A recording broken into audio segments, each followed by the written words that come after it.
think like number one is like focus is the main thing. Just focus, like one thing at a time. And like you want to do more. It's not like living in the future, like get to chapter 3. It's not even that. It's more just like you're doing a great job on the thing that matters. Like keep the main thing the main thing. I think that is just very helpful for a founder. I think the other thing that has always helped me, and I tend to tell founders, is like whatever your problems are, just share them and share them very publicly, very quickly. Even if you think it's like related to IP or differentiation for you, like you and I could talk about like the deepest secrets of Platter, and I'm not going to copy the business, but I might know somebody who actually can help you. And so it's like being really transparent and authentic with the issues you're having, not like a BS way, like not on like LinkedIn, like it's been really hard to work, but actually be like, hey, this is a concrete problem I have. I don't know how to solve it. Like people will come out of the woodwork. And I think if you're going to live and breathe your company, like it is okay to live and breathe it when you're out for a drink or playing hoops or whatever it is.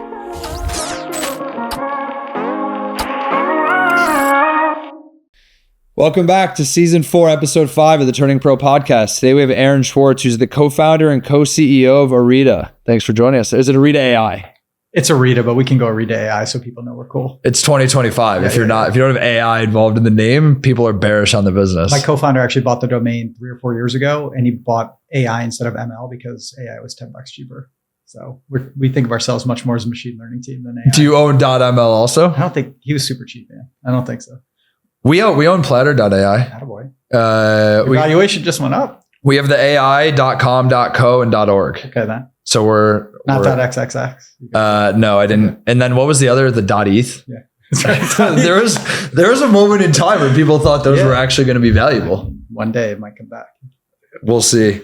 I mean, Aaron, you've been in and around this ecosystem for longer than I've been in my professional career. Which I know you scratch your forehead because you're like, oh shit, what is he about to say? I thought you were going to say alive, but I'm glad with professional. I don't think that's the case. But I think it's interesting to get your perspective on this as someone who's only a couple years into this, because you've seen every single shape and size of this industry for a couple reasons. One, just based on the sheer amount of time that you've been doing it, but also because you were on the brand side and you're on the software side and everything in between. Yeah. So I think there's a lot of things to unpack in this conversation, but maybe just you can start really quickly to give people a background on what you're currently working on. Sure. The company is Orita, or Orita.ai. We build AI customer segmentation. So brands give us their data. We help them understand who wants to hear from them, who doesn't.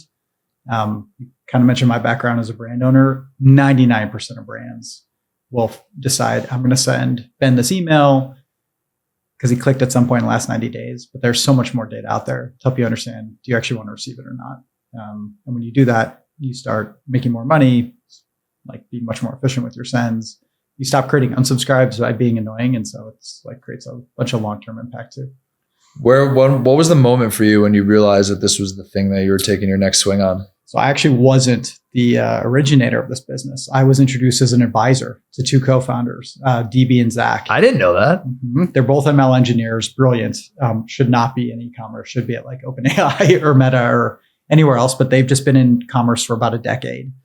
And they were consulting, and they came up with this. They kind of figured out this issue of like just kind of inefficiency in marketing. They actually started with direct mail, which by the way, we now do direct mail also, and then they went into email. And then one of my advisees is this guy, Matt Barr from Faring. Yeah. So I think everybody knows Matt.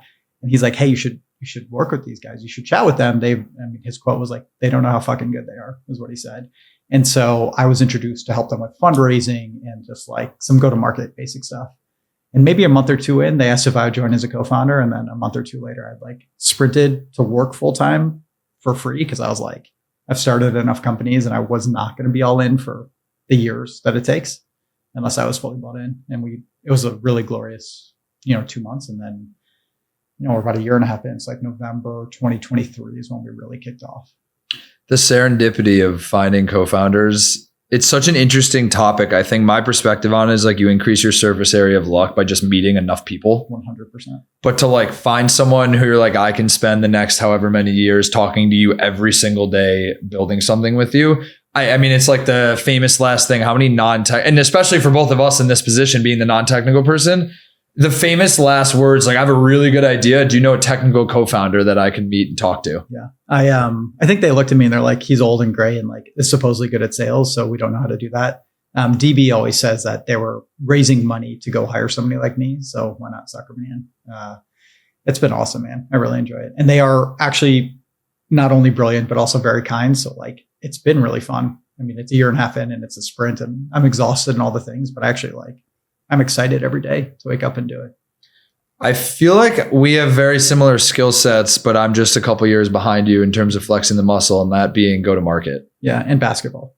In basketball. No, you're hockey. I'm a hockey guy. That's all right. So mostly overlap. Yeah, man. I'm like, I always describe it as I'm nobody's dream VP of sales or marketing or partnerships or product.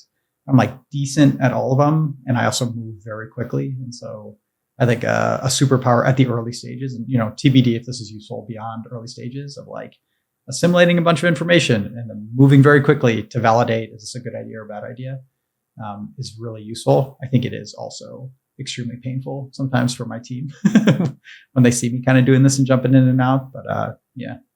How do you think about managing a network at scale? How do you mean? Like in terms of advisees or just like? No, just like when you're, because it's something that I think about a lot where it's like your superpowers go to market, a big part of go to market. So in the context of like selling for your own business, but also like I know, and we'll get into this, like you advise a ton of businesses and you obviously know a ton of people to help with a bunch of different things. Yeah. But it's like this mental model of like, how am I staying top of mind? How am I nurturing relationships? How am I bucketing people into like, are you someone that's going to be very close to me or someone where like we're kind of friends or someone where it's like it's straight transactions? Yeah, I think I'm much less strategic. And in retrospect, like I think really? I don't have like a Rolodex or whatever the kids call it these days, like a planner. I don't know. I don't like take notes. A CRM. Yeah, I don't have my own personal CRM, though I have friends who do, and I think it's like glorious. And I'm way too lazy to do that. Dude, I'll give a shameless plug. Have you heard of the company Clay? Yeah, of course. Okay, Zach was on the podcast. Oh, Clay. I mean, Clay's amazing. I'm not Clay.earth. Yeah. I remember that from, a couple of years ago. They've been around for like 5, I think. Yeah. I was going to say, not the other Clay, not the drip campaign one. Yeah, no. Yeah, man, I remember when those guys launched. So I played around with a lot of CRMs and then like I would use, anything from Excel back in the day, right? I love LinkedIn. It's my best friend. I'm very old, which you and me both. Delightful. My parents, when I was growing up, volunteered for a lot of organizations, and they would have like a bunch of people over, and they would go out to dinner all the time. And I think I just got in a habit of like meeting a lot of adults and saying hello and introducing myself. And I think it was always something where I was very comfortable with other people. I think I'm not great at going super duper deep, right? Like I'm very forgetful. I'm really good with faces. I can tell you like somebody who I played basketball with 23 years ago on 19th and 2nd, like I will remember that person in a very weird way. But I like care deeply about the interpersonal side. So it's actually like enjoyable. And even though I'm forgetful, like I'm actually genuinely interested in like, oh, tell me about your family. Like that's fun for me to have other people tell stories. I was a history major in college. Like I liked being told stories. Very long story short, like in business school, I started helping other founders. And for a lot of people who I grew up with in Cleveland or I went to undergrad with at Columbia or whatever, I'd be like, oh, their entrepreneur friend. And so I'd be like, oh yeah, my friend Jenny is starting this thing. Will you chat with her? And my default answer was always yes. And so my like kind of framework is if I can spend an hour with you and save you 10 hours of your time, like I'll spend that hour. And so I think what happened is for like truly 7-8 years, I would just have multiple conversations per week, every single week with random people. Once in a while, be like repeat people. And I, at some point in like 2019, had a founder who I helped fundraise. And then like she raised $1.1 million after struggling. And it was my network for $1 million of it. And I didn't get anything from it. And it was really joyful. And then the next founder I helped raise $6 million. And I was like, hey, I'd like to be an advisor. And then he made me one. And then it became very easy to go down the advisory path. But like, I'll spend a lot of time with people upfront without asking for anything. Cause like, I don't want to have a long-term commitment if it's not enjoyable for me.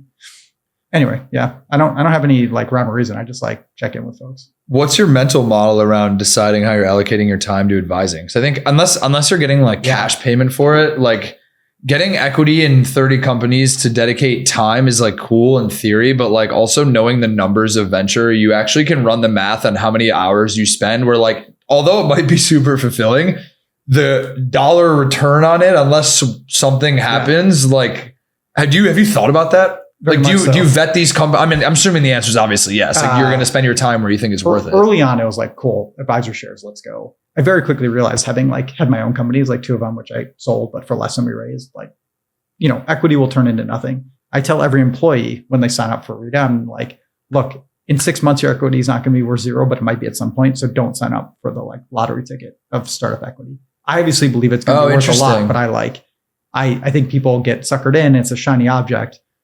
So I actually hit a point a couple of years ago where I was consulting and I was getting paid a good amount of money. It was like $200 an hour from some companies, $250, $175, like depending on the company. And I hated it. And you'd be like, Aaron, great. We need this sales deck by next Tuesday. I'd be like, Ben, cool. And like, I would just barely eke it out because it wasn't enjoyable. But if you gave me 1/10 of a point in platter and I were to be like, oh, I think we should build a new sales deck, I would pull an all-nighter to deliver it to you. And I don't know what it is for me that like equity feels much more on the team and like getting paid in cash it's obviously important, right? So I'm not saying you don't need money, but it wasn't as kind of fulfilling as kind of being part of the team. So I just started only spending time for equity. And then I started spending like 3 or 4 hours with founders before I'd say yes. But my framework is actually like, I assume it's going to go to 0 no matter how good of a company it is. And so if I'm enjoying the time with the founder, awesome. If I think I'm making an impact for them, great.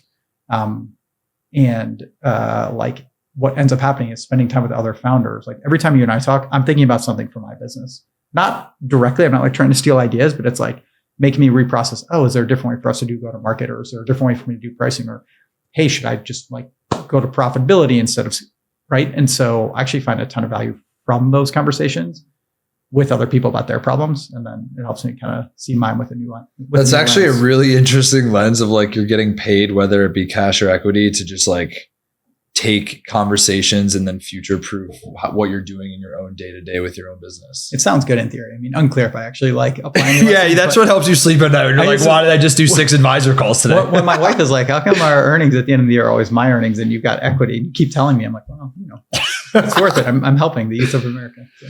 What about like I know you've gone from builder to then like a ton of advising to then like wanting to go back into building. Like, is there an element of just like the season you're in your own life that had anything to do with like, whether it be family, other interests that had an impact on how you thought about where you wanted to spend your time? So after Passport, which was like my third company, but kind of second real one, I was able to take some secondary and I invested. I put money aside for my 2 daughters for their 529, like super funded. So like, trying to proactively pay for college.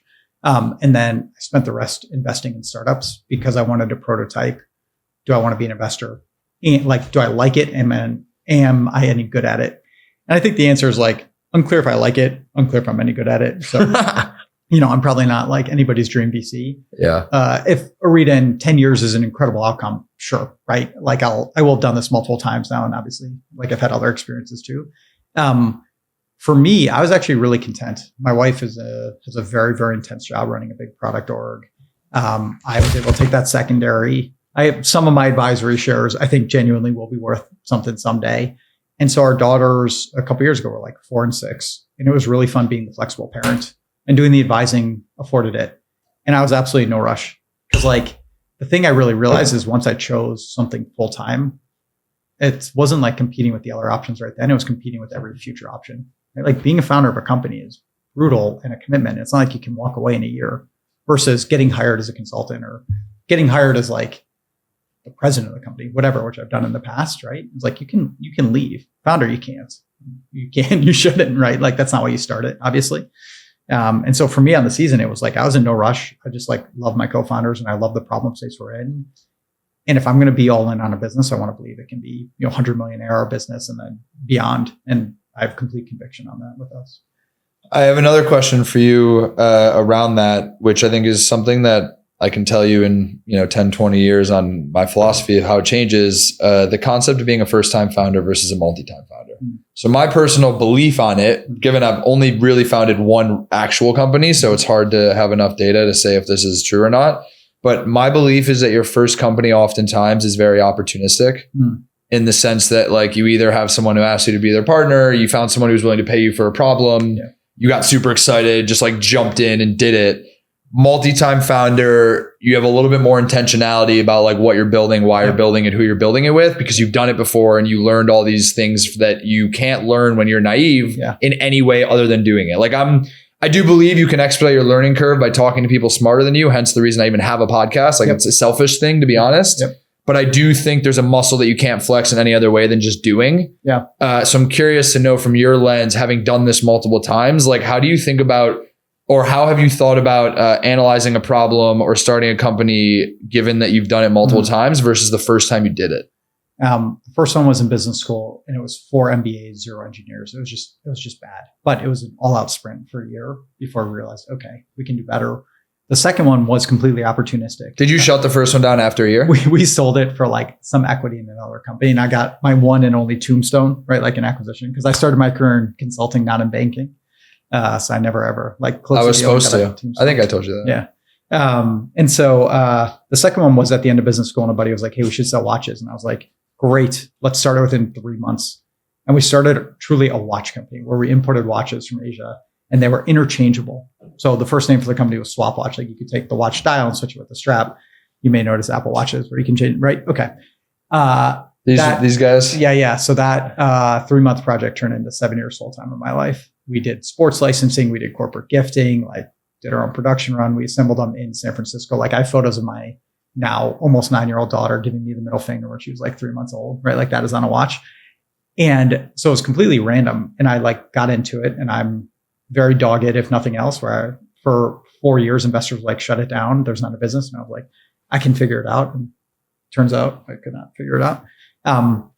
And then I had this really cool experience, which was nobody knew what to do with me, and I didn't know what to do with myself. Like I distinctly remember interviewing with Facebook, where my wife was working at the time, for like some BD org, which like if I'm going to fit somewhere, it's definitely BD. And the guy asked me a question, and this is like a VP, this is the head of, and literally I didn't know how to answer it. And he goes, I don't think we should move you forward. This is in the middle of my first like get to know you interview, like 15 minutes in. And I was like, I don't think I should either. And I was like, what's the answer? He goes, oh, it's a clean room, like a data room. And I like obviously understood this concept, but I never had learned the language. It was like I was arguing law like 2,000 years ago and didn't speak Latin. And I ended up spending 9 months literally advising or helping for free about 7 different founders. One was the founder of Boba Guys, like the bubble tea company. One was running like a jet aircraft company, like a small leasing company. And I ended up doing this with my, who became my co-founder, Alex, on like an idea he had that we then turned into passport shipping. And so it was. So this was, sorry to cut you off. This was after the watches, before passport shipping. This was 2017. I did not know what to do. And so for like. When you shut down the not shut down. Or we ended up selling it to Custom Ink a couple years later, but it was like no longer my full-time. Yeah. Long story short, like I did not know what, and I ended up spending time with a bunch of founders until I finally found one who I clicked with and an idea that I was like passionate about. And we started building Passport. So I think in terms of the intentionality, I don't know. It's definitely different person by person. Like I love the business of business.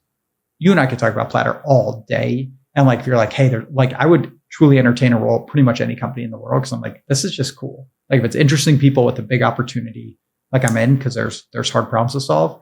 And so for me, it's always just been like, am I in love with the co-founder and the business? And if not, I've learned enough not to spend the time going all in. Like there's non-founding roles I've had where I'm just like, should not have taken that role. Right. And it was like, if you're not going to be in charge and be able to set the culture, make sure you're aligned with the culture. And yeah. And then in terms of when you're actually jumping into a business, like the mindset shift, because I think the other thing is there's a lot of people who have the founder gene where you can't really take that out of them. Again, first time founders, so can't speak to what happens if there's a world where like, it's not this anymore. But like, I have to imagine there's some thoughts that go through your mind, which I think it's interesting because I have other founder friends who I don't actually think they'd be able to like sit still and do more of like a sideline type thing for a period of time because you're always just so eager to, when you're a founder, it's like you always just want to be doing it all the time. Yeah. How is that, like, how has that mental model shifted for you where you go from like being the guy to then being like, I'm okay to sit on the sidelines for a little bit to then jumping back into it? I feel like that's not that common. Yeah. I mean, I had a couple stops in between Passport and Orita. It took me a long time to figure out what to start next.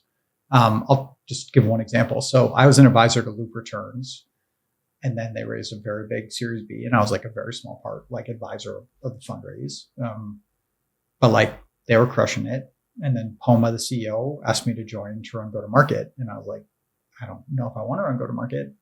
And it wasn't him, it wasn't a company. It was just like, I need to figure out like, do I really want to do this? Because like, it's a real commitment they'd raised 50 million, whatever the number was, right, in the B.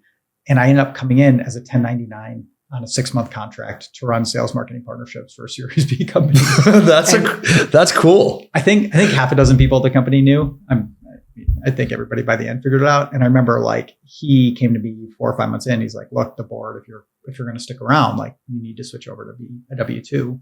And so the role we'd always carved out was the idea of the title was president, which like doesn't really make sense at an early stage company, but it's my go-to title because I am going to run around and like it gives me permission to be in different rooms and be like, actually, we're not going to do partnerships this way, or hey, here's a new look at product. Again, like you got to be careful when you jump into other orgs, obviously.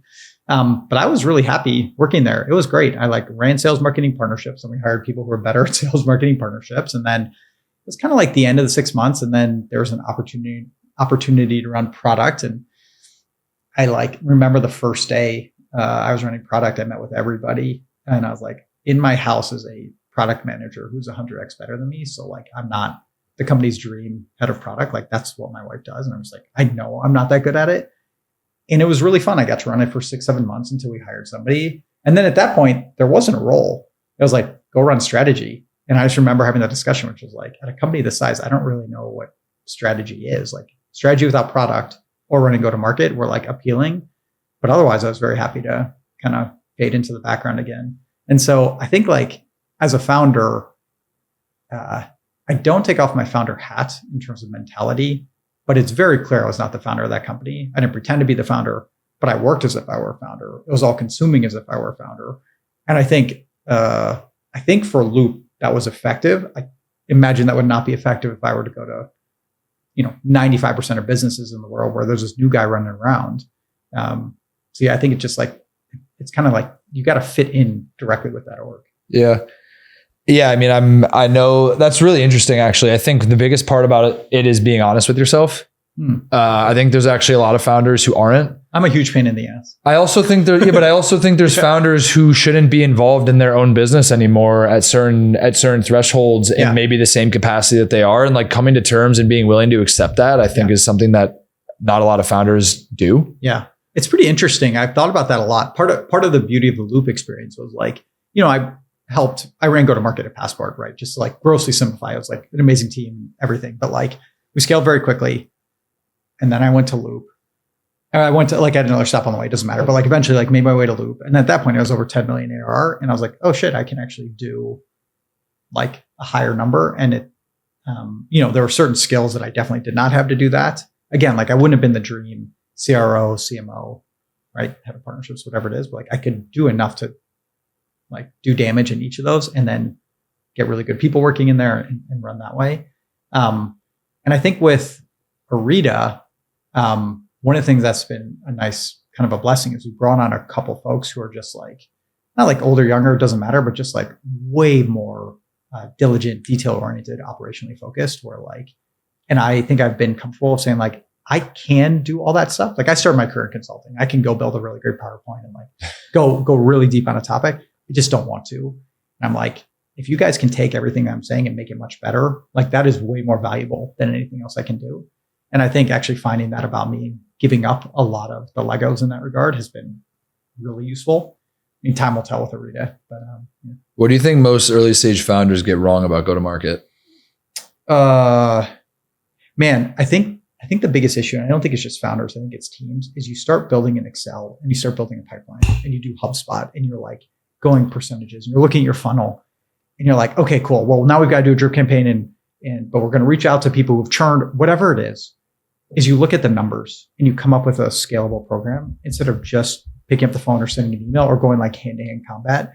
Because when you're an early stage founder, the next incremental deal really matters. And instead of like building a system, go try to close that one deal. And I think if you get into that habit, and I think that's where we're finding ourselves, is we started scaling nicely and then we started thinking much more systems oriented.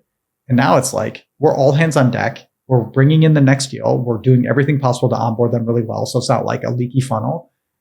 And we're picking up pace again. And what's happening is like warm introductions, right? Like a good job for a brand begets a warm introduction to another brand.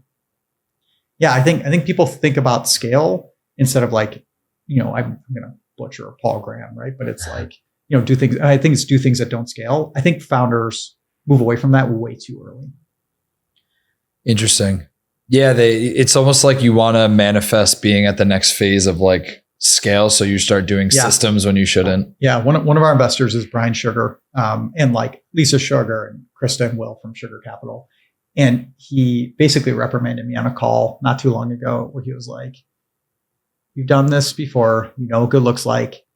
You're on chapter 3 of this business in your head, but you're on chapter 1 right now. Like, basically slow that down," was kind of the takeaway. And I was like, it's a good way to put it. I'm very impatient and I know where we should go, and I'm getting frustrated we're not there yet. And in retrospect, I think this is where my like 7-year-old gets it from. Just like, can we please speed this up? Yeah, but don't you think that's part of what allows you to actually find the success that you do? I think like because I feel like I'm the same, and it's almost like a personal problem where you're always like, at least for me, it's like you're anxious because you want everything done yesterday, and that's just like a perpetual feeling that you can't escape. Yeah. But that like the analogy I'll give you is Elon Musk has some form of a quote about this where it's like, if you try to accomplish your 10-year plan in 1 year, you probably won't, but you'll probably get a lot further than if you try to accomplish your 1-year plan in 1 year. Yeah.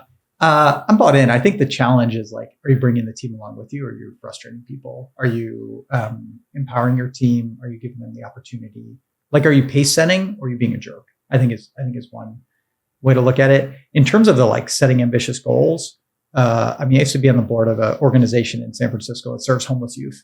There's an amazing organization called Larkin Street Youth Services. And like, I just remember being in meetings where you'd be setting a fundraising goal for the next year. And I'm going to make up the numbers here because it doesn't matter. But I was like, cool, our goal is 10 million. And I'd be like, guys, why don't we make our goal 16 million? Because if we start dreaming about the 16 and we'll miss, maybe we can get to 11 or 12. So I'm very much bought in. I do think when you're building the scaling org, at least for myself, I definitely can find myself like sprinting. But if I haven't brought everybody along or been like, hey, look, I'm going to sprint and here's why I'm sprinting and here's where we're going. So go at your pace, but like, this is the destination. Then you're just creating frustration because it like feels chaotic to everybody else. In my own head, obviously it's a perfect plan, but yeah. And then my other question for you about go to market is like, how do you think about testing in terms of like channels and figuring out like where is the most efficient place for you to spend your time with acquisition? Because every business has different channels that end up working. Yeah.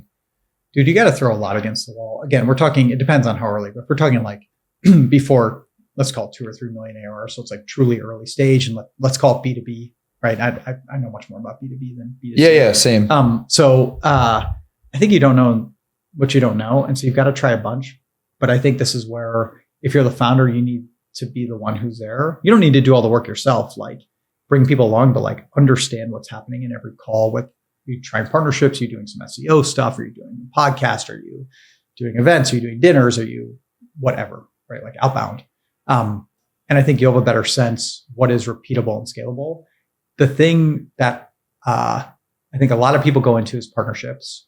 And the framework for partnerships is, does my existence make my partner's company like more money and my partner's company's customers happier? Because if the answer to those is no, I should not try to be partner. Like, we should be friends and I should like do you a solid and make a warm introduction to a brand and vice versa. I'm like, great, but we shouldn't be sponsoring events together because it's like there isn't actually a natural fit for our businesses. And I think people do a lot of like, yeah, we're buddies now, or we're friends, or we like each other in partnerships. But it's like, the goal is, yes, for people to like you, but if people like you and you don't drive pipeline, who cares? I do have a very strong opinion that like at the early stages, you should hammer one channel. And if it works, keep hammering that channel. Try very hard not to get distracted. So it's like, go broad, try a bunch of things, place a bet. If in 2 months the bet's not paying off, cool, switch gears. But like for us, partnerships works wonders. Is that your main focus in terms of channel? 100%. Like the first thing I did, right? I kind of told you, I wasn't like the original founder of this. DB and Zach had closed maybe a dozen customers, like really low price, but like Made by Mary, Italic, Caraway, like real brands, right? Amazing companies. And I remember telling Zach, I was like, yo, I need to try selling this product right now because I'm going to fail. So let me just like try. And I reached out to 3 brands and 3 agencies and everybody was excited to chat. We didn't have price, like I was figuring it out, but like, and I realized very quickly that this actually, like Orita's existence makes email and growth agencies more successful. It's like brand chooses Klaviyo, replace Klaviyo with any other platform, right? Chooses agency for creative and strategy. And then we're like the math guys to the side that give you a better list. And like, we'll help you make more money, full stop. And so agencies really liked us because like, we don't have ML engineers on staff. And so like, and they might be seeing tens or hundreds of brands. We get to see thousands, right? So it's like, we're going to have a broader data set and better engineers, like ML engineers to solve it. And so the first hire we made outside of the founders was actually this woman, Megan Blissick, who's been just like amazing with agency partnerships. I mean, so much more, but like that was her specialty. And like I switched our hiring process around once it started to work. And then we very quickly like hired this woman, Diana, kind of to work with Megan. And like the next up go-to-market hire, honestly, will probably be partnerships because like it just works. It's like, why are we going to diversify into other stuff? Like there are more agencies. We love working with them. They love working with us. We get to solve harder problems for brands. We get to be part of like their go-to-market. It's wonderful. You've been in the commerce industry for a long time now. I want to zoom out for a second and talk more from like the macro. What are like the biggest trends you see in the space? Where do you think it's going? And then the other thing I want to talk about is just this notion around like the venture ecosystem in commerce. Like there has not been that many unicorns and outsized success stories in this space. Yeah.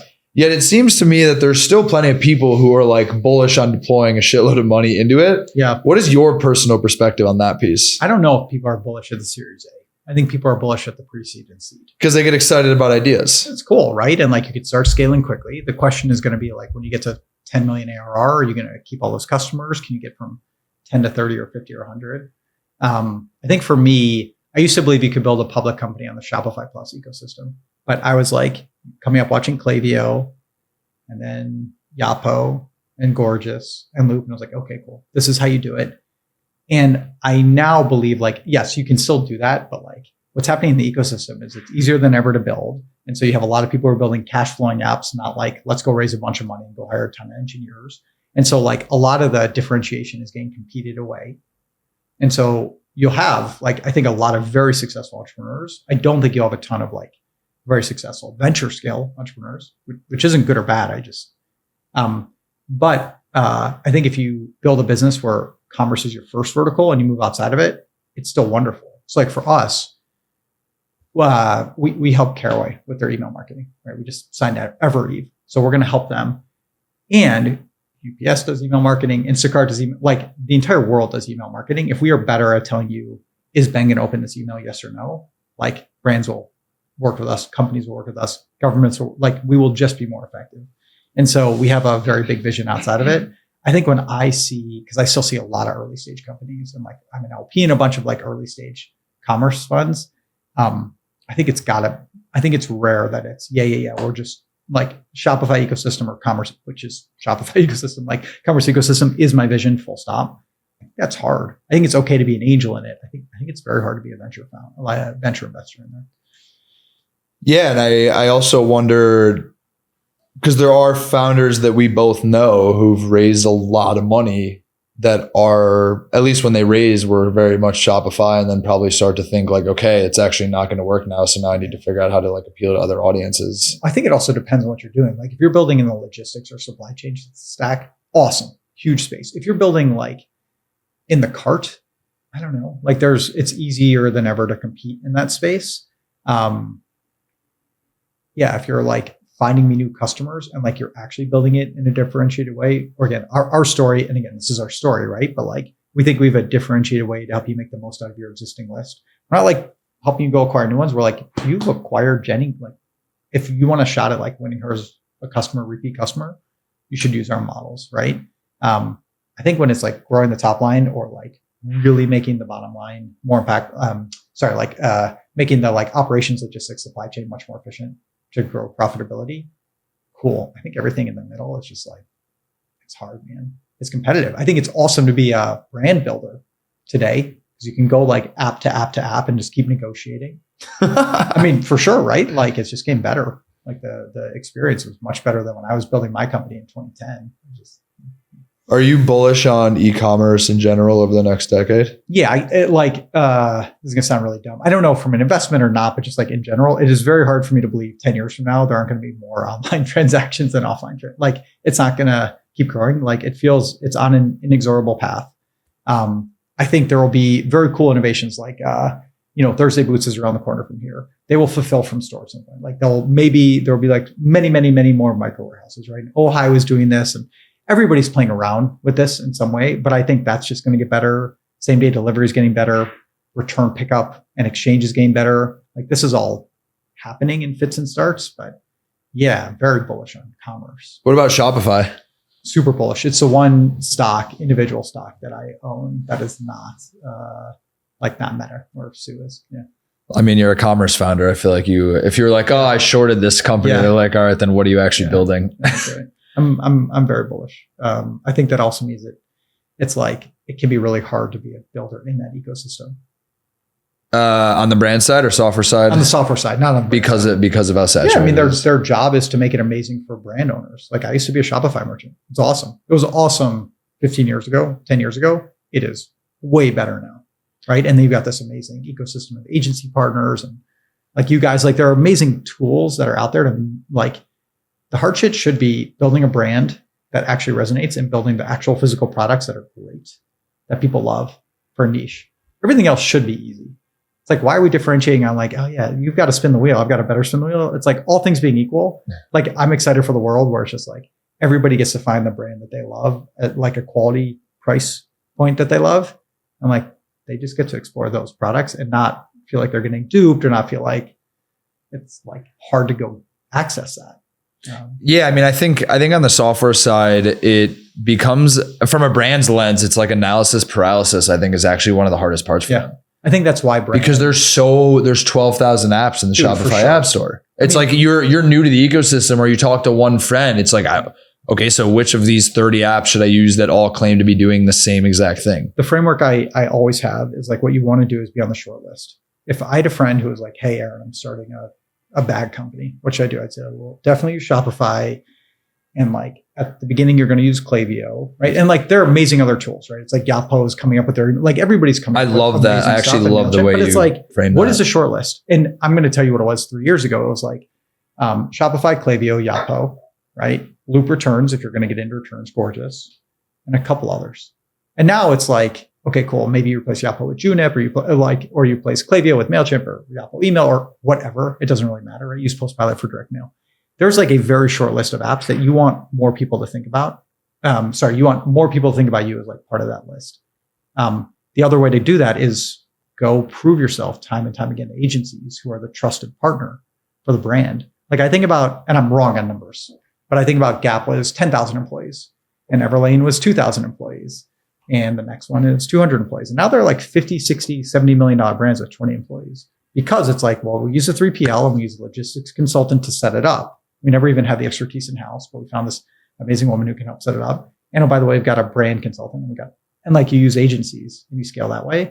So that's like the agency appropriately is like earn the trust and earn the power to say, yeah, of course, use Platter. Why'd you not use Platter? Yeah, I think especially now it's agencies and AI. Right. I don't personally subscribe to the need for this like solo founder $100 million company. I just don't think. Yeah.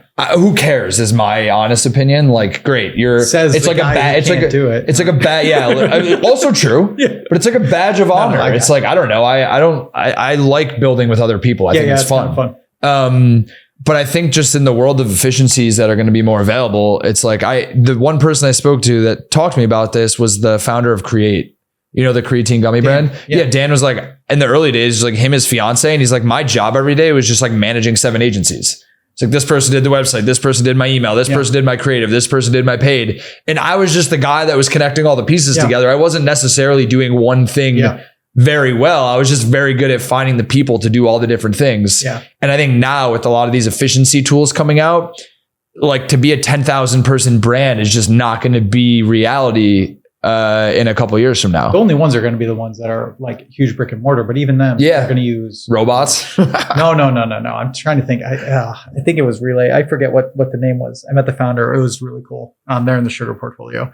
It doesn't matter, but like, what do they do? You can get like just in time staff and you can like help hire that way. So it's like you're using 1099 instead of W-2, but it's actually like really qualified 1099 staff who will represent your brand well. And so like even that, you're able to scale your brand and like do a brick and mortar presence without building out Leap. an HR function. Is it Leap? Well, Leap Motion does storefronts and they do that. There's somebody else that's like, Yeah. but Leap's awesome too. Yeah.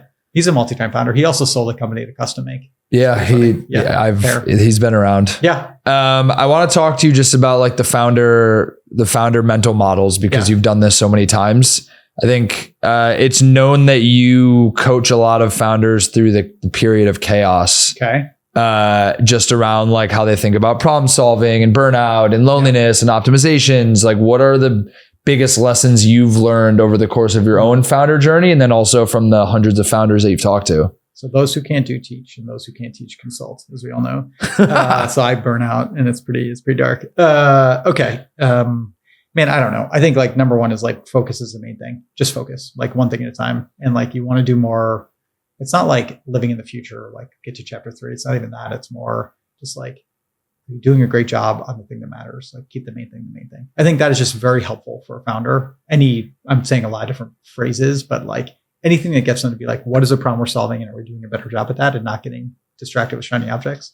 I think the other thing that has always helped me, and I tend to tell founders, is like, whatever your problems are, just share them and share them very publicly, very quickly.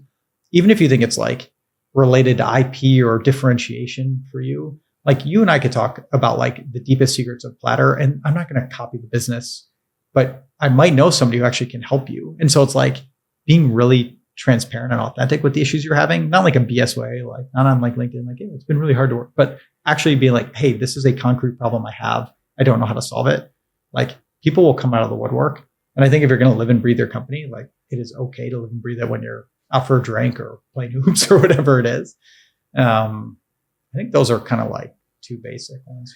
For the second one though, I would probably argue that it's very contextual, right? Like you have to withhold a certain narrative to certain people, for better or for worse. Yeah, not necessarily do you have to, but it's like you do. No, that's right. I mean, like there are things that I'm not saying on this live that you and I talked about before we started. Exactly. Obviously. And you're not going on a call with your investors and saying necessarily the same thing you're going to say to your best friend who's it's actually pretty interesting. I will with our existing investors, and DB, Zach and I are pretty clear about that. Like they know what they're getting and we're not going to BS them. And there's no like, I'll tell them when I'm really bullish. I'll tell them when I'm worried. And I'm like, I'd rather you guys hear it today so we can start thinking about it, because this is me processing out loud. And by bringing it to like Jed at Javelin, right? Or Brian at Sugar, and like, or Eat Smart, Recursive, or Helen at Phenomenal, or any of our like great investors, they will like help me think through something. And I think you choose investors who you're not afraid of them judging you, and you'll be in a much better place. So do I share it with prospective new investors? No. Am I sharing like they're gonna be like, oh God, this is red flag? No, I mean, a little. You can say what your challenges are, just but like broadly. We're working so hard. It's like we're growing too fast. Can we onboard this many customers? But I don't know. I just like, I think generally like being more open is. I think here's how I put it: the vast majority of founders are very closed. I think if you're thinking about that as a spectrum, like you should get much closer to being open with the issues, and like you don't know who will come out of the woodwork to help you solve it. How do you think about learning and staying up to date with like how fast information moves these days? Like, do you have like podcasts you listen to or mentors you talk to or like different methods? Or is it just like being in the weeds, you feel like you're getting the information you need? It's a good question, man. I talk to a lot of founders. I'll talk to Hannah at Loop Returns. I will talk to Kyle Hensey, who founded one of the founders of Chubby's, and then also Loop, and then Good Day, which is like Kyle's a beast. He's a big supporter of mine as well. And then he's amazing. And then like Rishabh from Vermont, I like asked him for 20 minutes the other day, like if you can come to the city, and I like went to the city to meet with him because like I had a question and I trust his instinct, and it's not like he's telling me what to do, but even like his framing always pushes me. And so I have people who I'm asking, and at the same time, like I am heads down on work. I do not worry about competitors or prospective competitors. We then have 2 young kids. And as intense as my job is as a founder, my wife's job really is much more intense. And so like I tuck the girls in every night because she's working. Like we're on vacation in New York right now, and like she's working 3 days. I'm working a day and a half. And it's just like, yep, I got the girls. Like you got to do your thing. And so I find that I don't have as much time anymore. I mean, bringing it back to one of the first questions you had with advisees is like a couple of years ago, I started firing advisees, and it wasn't because they were bad. It was like, I don't think I'm creating enough value. You should conserve your equity, and like we're not going to spend enough time together. So like cancel my shares or like stop the vesting or whatever it is. And right now I will spend like 5 hours with the founder before I commit to like a long-term relationship as an advisor, because I'm just like, I don't know if I want to talk to you in 2.5 months. Just can't do it. And what about, I want to talk about life as a father and a founder with a wife who sounds like works more than you do. And she's more effective. So sorry to my investors and future investors, but like, you're back in the wrong spouse.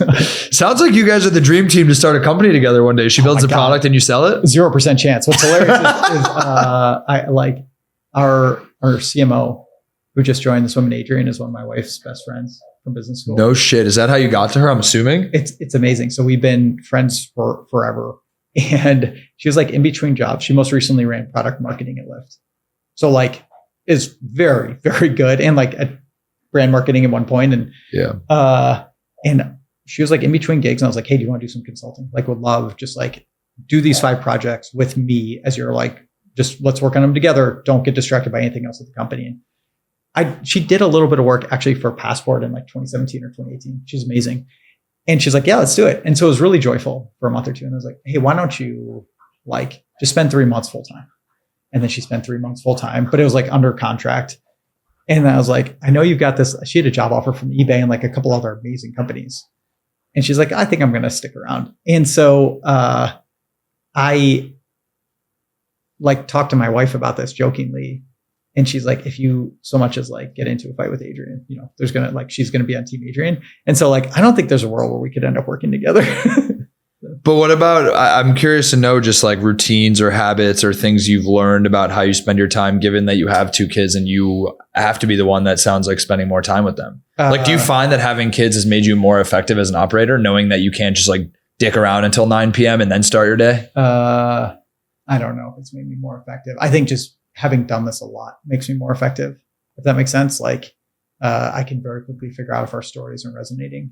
It's like I've done, you know, half a dozen or a dozen of my own fundraisers, and I've advised probably 100 other people's, maybe like 50 other people's fundraisers across at least 100 rounds.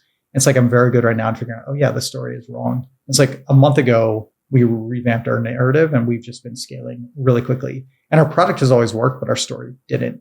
So it's not that I was more focused during the hours I was working. I think just like per unit output is just higher because I'm like maybe getting to a better, not the right answer, but a better answer faster. You know, right now on Friday nights, Sue will put the girls down and I will like disappear from dinner at like 6:30 and then like, you know, come up and give them a hug, but like I will work until 10:30 and it's really joyful for me because I can just like finally process most of the stuff from the week.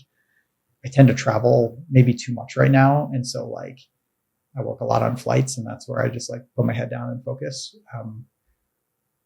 But I don't know. I don't think I've changed. I actually think I'm like, I wish I was more effective and more focused and more disciplined than I am. I do sleep a lot less than I used to, but that's just, I don't know why. So I tend to wake up early and then that's when I'll call you randomly on a walk and like, you know, from the West Coast. Yeah, man. I don't know. I wish I had some like, I figured it out. In 30 hours, I can do 6 hours of work. It's like, I'm just like, I'm still ineffective. What are the 2 biggest mistakes that founders make fundraising, given how many times you've been around this journey? Most of them probably shouldn't raise. Or like, so the biggest mistake is those who fundraise when they shouldn't. Yeah. I think I was in that spot too. I think it's not even that you should or should not fundraise. It's you shouldn't fundraise unless you have complete conviction you can get to call it 100 million ARR business. And you know you're wrong. But like, I always think about fundraising as if I were to, let's say that you're a VC and you're pitching right now, and I were to lay out a plan, you go, and I'm raising Series A, so I need $10 million. And you would be like, Aaron, I will give you $10 million at pretty good terms, but you have to do everything that is in your plan as written right now. Everything. You can't deviate at all. If I don't believe that that is the absolute best plan I could have at this point, no investor would ever say that. We're wrong about the plan. We're going to learn something new in a week. There are tariffs, there are no tariffs, like everything changes. But if I'm not at a point where I have complete conviction that this is the path to get there, I should not be fundraising at that moment. Like I'm kind of bullshitting somebody and be like, yeah, trust me. Now, if I can look you in the eye and be like, I actually don't know. I know how to get us to 10 and I have complete conviction on that. Do you want to be on this journey with me? Great. You make that decision, right? And have that discussion. Yeah. So I think the first one is just like most people raise before they're ready because like metrics say they should, or it's cool. And you're like, I can go get it. we've talked about this, but the goal is not to raise money. The goal is to return money, right? So like, cool. I think, what is another mistake? I mean, maybe much more tactical is like letting one fund get ahead of others. Like run a process. Assume you're going to have 100 meetings, schedule 100 meetings, like not all in one day, obviously, but like maybe you get it done with the first fund. But if your best friend is a VC and she is like meeting with you, unless there's another fund that's involved, she's not going to write you a term sheet, no matter how good the offer is, no matter, she's like, truly you grew up together, best friend, couldn't like somebody you trust more than anybody else in the world. Like you need to run a process and build a competitive dynamic or you won't be able to raise. Yeah, because FOMO is the name of the game. It's annoying, but it's true. I really do think that a lot of venture, not all, is groupthink. Yeah. Right? Like half the diligence for a lot of investors is like, do other people even think this is attractive before I'm actually like wanting to pay attention to do my own diligence on it? I think that's partially true. I also think it's like, has the founder been challenged enough that he or she is like able to answer questions with a level of depth and like getting to the second order? And if you haven't spent enough time with investors who are thinking about, hey, can I return the fund with your company? And they're asking you those hard questions, like it becomes very clear to the next investor that like, yeah, you might just be kind of playing entrepreneur, playing fundraiser right now. Yeah. What would you say, looking back on your journey thus far, has been your biggest turning pro moment? It's the moment in the journey where you feel like you were playing a new game, taking things to a new level. I actually think the like coming together of Orita was, it was very clear to me, and I've said this to DB and Zach, and I'd say this to our investors, and like, hey, what's the outcome? I'm like, look, I'm in this to build a public company. And if there's a stupid offer at some point, like you can't be like, no matter what, we're not selling. Like at some point, somebody makes a outrageous offer and it's like in equity, an amazing company. We would get amazing jobs for our team and a good return for our investors. You can't be silly about it.